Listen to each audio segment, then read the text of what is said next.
Beraldo, tem uma mensagem que acaba de chegar à redação da Jovem Pan News, notícia importante, inclusive, uma postagem do escritório do governo norte-americano que trata de assuntos do hemisfério ocidental. E aí eu quero compartilhar com vocês e com a nossa audiência do que se trata essa mensagem. Eu vou ler para as pessoas que nos acompanham. O post diz o seguinte: Alexandre de Moraes, o ministro do STF, é tóxico para todas as empresas e indivíduos legítimos que buscam acesso aos Estados Unidos e seus mercados. Nenhum tribunal estrangeiro pode invalidar as sanções dos Estados Unidos ou poupar alguém das graves consequências de violá-las. Cidadãos americanos estão proibidos de fazer transações com ele e cidadãos não americanos devem agir com cautela. Aqueles que fornecem apoio material a violadores de direitos humanos também enfrentam risco de sanções. Então, essa postagem feita há poucos minutos por esse escritório que trata de assuntos, especialmente do hemisfério ocidental. Beraldo, como você tratava disso, mora nos Estados Unidos, vou até pedir a reflexão, a análise sobre essa mensagem. Neste momento, justamente quando debatíamos aqui a medida tomada por Flávio Dino. Por favor. Essa mensagem, ela resume o que nós estamos falando aqui. É gravíssimo você estar sob sanção dos Estados Unidos, as repercussões que isso tem, sobretudo para uma pessoa que tem a visibilidade de um ministro de uma Suprema Corte, e também para as empresas que prestam serviço a ele. É por isso que haverá consequência caso os bancos brasileiros mantenham as contas, mantenham as transações, haverá consequência contra os bancos. Essa mensagem trata exatamente disso. Ela tira qualquer dúvida em relação à retaliação que virá, que com certeza virá, contra aqueles que simplesmente fecharem os olhos para as sanções impostas pelos Estados Unidos. Pois é, uma mensagem, uma resposta super rápida, né, após a recente manifestação do Supremo na figura do ministro Flávio Dino. Você que chega agora, os Estados Unidos fizeram uma espécie de alerta à Suprema Corte brasileira após o decreto contra as sanções impostas contra o ministro Alexandre de Moraes. Você, Mota, como interpretou, o que achou dessa mensagem? Dispensa interpretação, né, Canhata? Essa mensagem aqui é claríssima. Eu acho que está na hora das pessoas que lideram o Estado brasileiro pararem para pensar sobre os caminhos que nós estamos trilhando. Essa situação é seríssima. Eu imagino que muitas dessas pessoas não imaginavam que esse dia fosse chegar. Eu mesmo tinha dificuldade de imaginar que o governo de Donald Trump fosse dar tanta atenção assim para o Brasil e tão rapidamente, mas está evidente que a coisa é séria. E os caminhos, as opções diminuem a cada dia. Eu acho que é hora de reconsiderar essas estratégias. É hora de pensar em voltar para um caminho onde não exista um confronto com o atual governo americano. Me parece que há várias opções para isso, e como eu já disse aqui, talvez a melhor opção seja as próprias pessoas que tomaram as decisões que criaram esses problemas reverterem essas decisões. Eu acho que isso é uma opção, a opção mais imediata, porque se o Estado brasileiro, e aí agora eu falo sobre os três poderes, a gente está vendo, continua vendo decisões, manifestações, discursos de confronto com os Estados Unidos da América. Mais uma vez eu me lembro daquele filme O Rato que Ruge. É impossível para qualquer pessoa normal hoje, ainda mais uma autoridade em posição elevada no Estado brasileiro, levar uma vida normal numa situação de confronto permanente com o governo americano. Eu não sei qual é o plano que algumas dessas pessoas têm. Eu não sei qual é a esperança delas, de que acontecimento elas estão esperando, que reviravolta elas estão esperando. Eu acho que o cenário que nós estamos vendo agora é um cenário de reafirmação cada vez mais do protagonismo americano, da hegemonia americana, principalmente num cenário em que a invasão da Ucrânia, a guerra da Ucrânia com a Rússia, isso aí se chega a uma situação de paz. Eu acho que o mundo inteiro vai ver um realinhamento geopolítico sob a liderança americana e com a anuência da Rússia. Então, se esse é o cenário, qual é o plano? É confrontar até quando? O que se espera que aconteça? A gente precisa responder essa pergunta.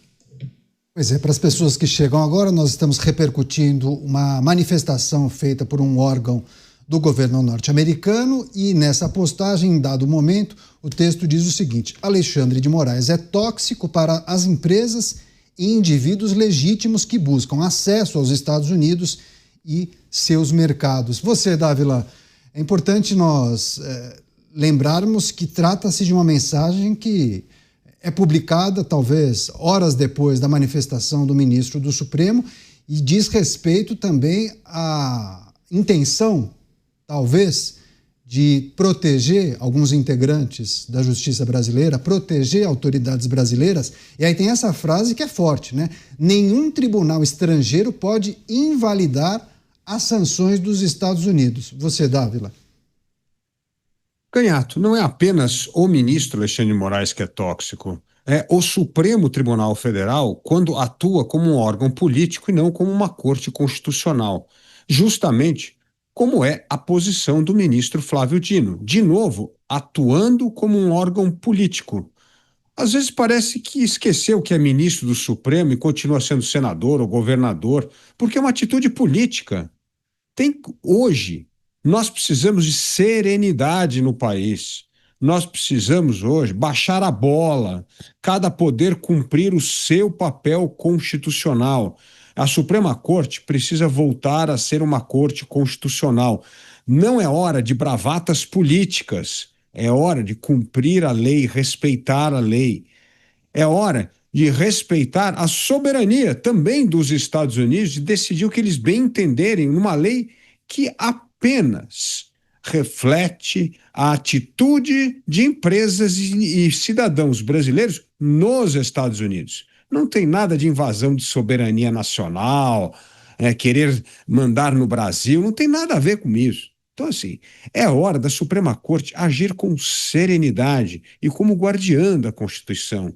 Não é hora de bravatas políticas, como é o caso da decisão do ministro Flávio Dino. Então, Canhato, ou nós voltamos à normalidade, ou essa crise política com os Estados Unidos pode escalar.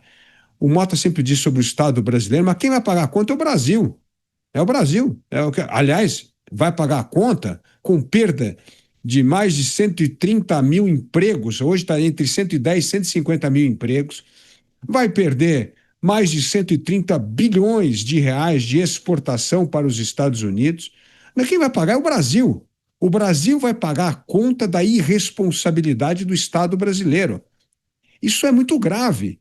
Então, está na hora de parar com bravatas e voltar cada poder a cumprir o seu papel constitucional. E o papel da Suprema Corte não é agir politicamente, é agir como guardiã da Constituição.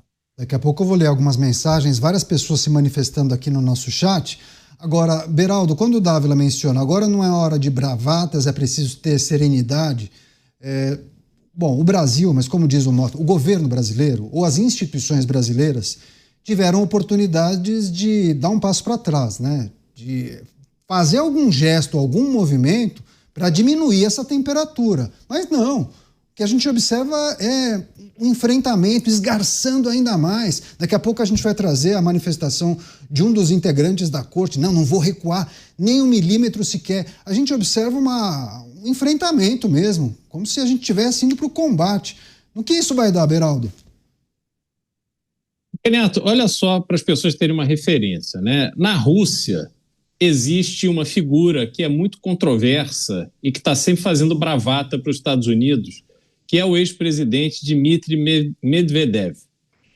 E quando ele passa do ponto, o Kremlin o próprio Kremlin, quer dizer, o próprio Vladimir Putin já vai colocando panos quentes, porque ele sabe que tem uma determinada linha a não ser cruzada em relação aos Estados Unidos. E olha que os Estados Unidos impôs sanções seríssimas à Rússia nesses últimos anos.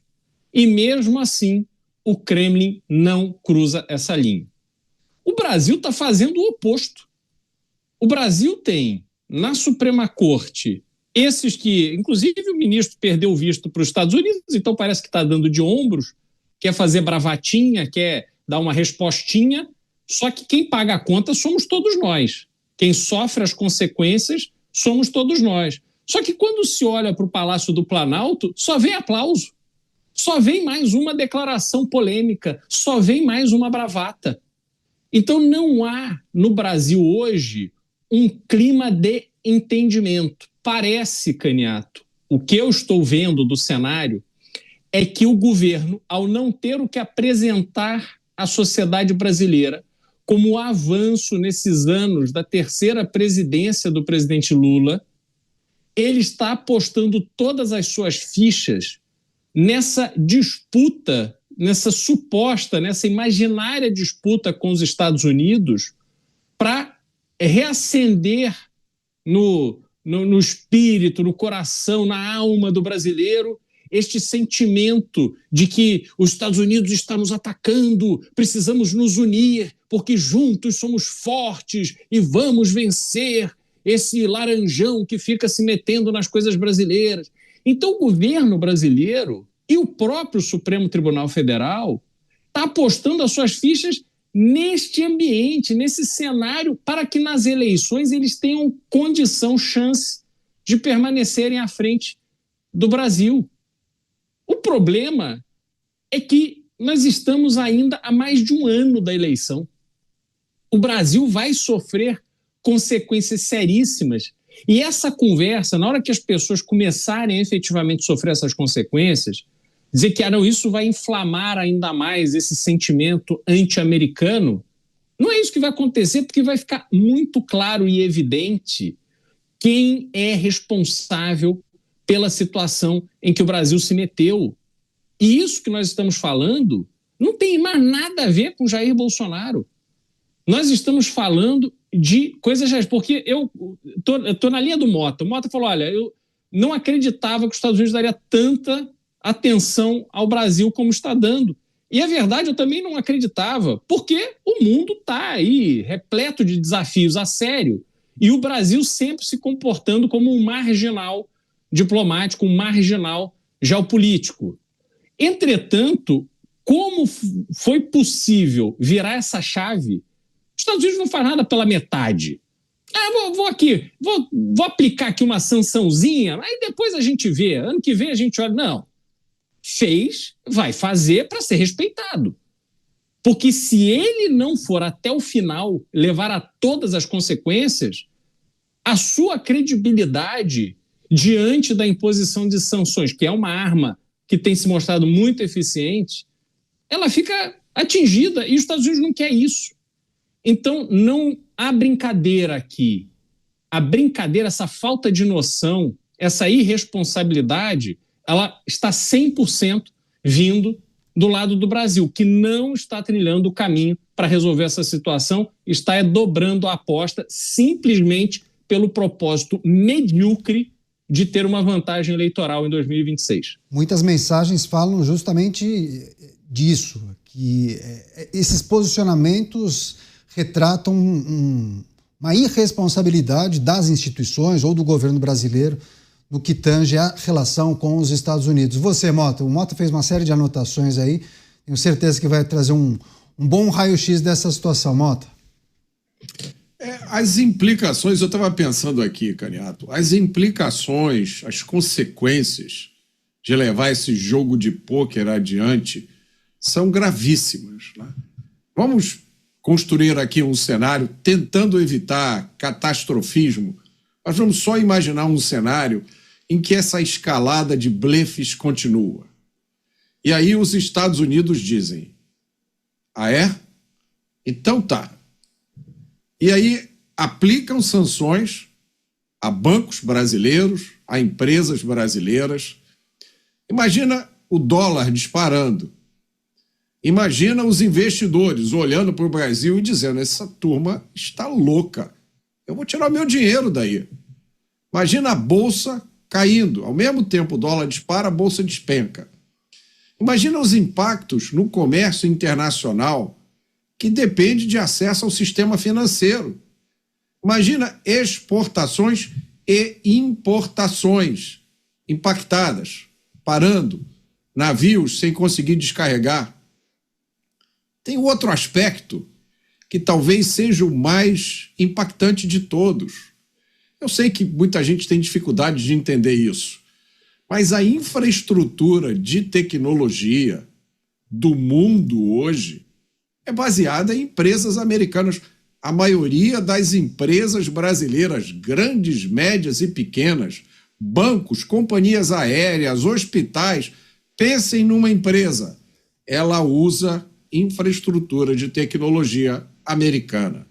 As empresas usam servidores virtuais, são máquinas que só existem na nuvem, contratada da Amazon.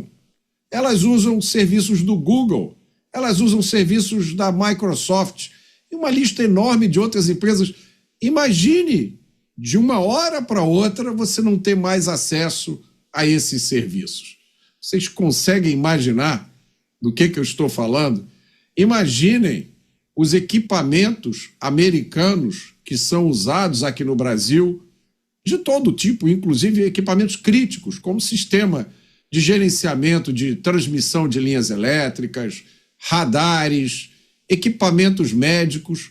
Imagina, de repente, as peças de reposição dessas máquinas não estando mais disponível. Esse é o cenário que o Estado brasileiro está cortejando. É o caos. Mais uma vez, eu vou dizer, eu acho que algumas pessoas não têm essa compreensão. A maioria dos nossos homens públicos, infelizmente, não entende quase nada de tecnologia ou desses aspectos técnicos. Mas o mundo moderno hoje repousa em cima dos instrumentos financeiros americanos, de comércio exterior, no qual os Estados Unidos está sempre presente, e na tecnologia americana. É preciso se perguntar: quem é o Estado brasileiro para desafiar isso? Quais são as alternativas que o Estado brasileiro terá quando chegar o caos?